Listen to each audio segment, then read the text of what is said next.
Dravet syndrome is a disease that has a known genetic cause. The genetic cause is a variant or a change in the base of the SCN1A gene. That is a gene that codes for a sodium channel, and the specific component is called NAV1.1, NAV1.1, which is the alpha subunit of sodium channel. So on our nerve cells, sodium going in and out of the nerve cells is very important to allow for signaling. That's how the nerve cells can detect signals and send signals. And so sodium flow is very important for nerve cells to function. And sodium goes through a channel, and that channel is made up of multiple components, and this NAV1.1 component is the key component to it. And in patients who have Dravet syndrome, they have one healthy copy of the SCN1A gene and one mutated copy. And that mutation causes the NAV1.1 from that to not function or not be present.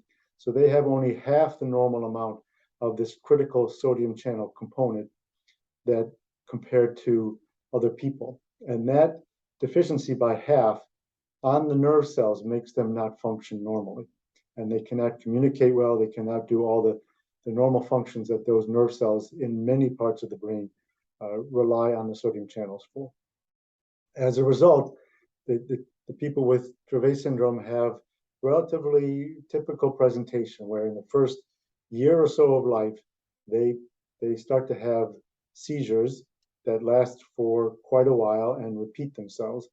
And then, despite getting treatments, those seizures tend to continue. And that's the key part of the disease. Otherwise, they have relatively usual appearance up to about 2 years of age or so. And then there are other parts of the disease that start to show up. And these are what we call the non-seizure comorbidities.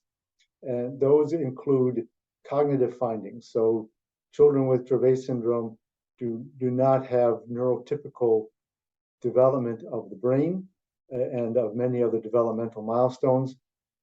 Many of them will end up functioning somewhere around the level of that 2-year-old, but do not advance.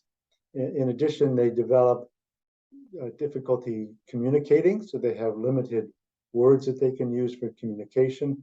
They have difficulty with walking as well, to the point that most teenage people with Dravet syndrome are confined to a wheelchair. They also develop some behavior problems. They can have autism spectrum disorder-like behavior. They also develop difficulty with sleep and have very irregular sleep patterns. And especially devastating is the fact that 1 out of 5 children diagnosed with Dravet syndrome die before they reach their teenage years. So as you can imagine, it's quite a devastating disease. Many people with Dravet syndrome end up to be institutionalized and require a high level of care. So it's a very challenging disease.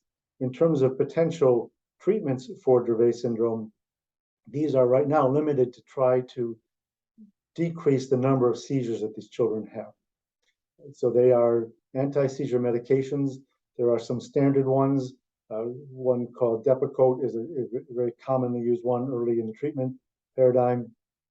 Nowadays, some people are trying cannabidiol or cannabis-derived treatments. And then there is another one recently approved called fenfluramine, which was part of what people used to know as fen-phen, and now has been shown to be effective in lowering the seizure numbers in children with Dravet syndrome. The focus here again with these medicines is to try to slow down brain activity in general and slow down the number of seizures that children have. These are not directed towards the actual cause of the disease. And in general, 90% of children continue to have seizures despite these treatments. And also importantly, these are anti-seizure medications. They are not having any significant impact on the non-seizure parts of the disease. So again, these are seizure management medicines.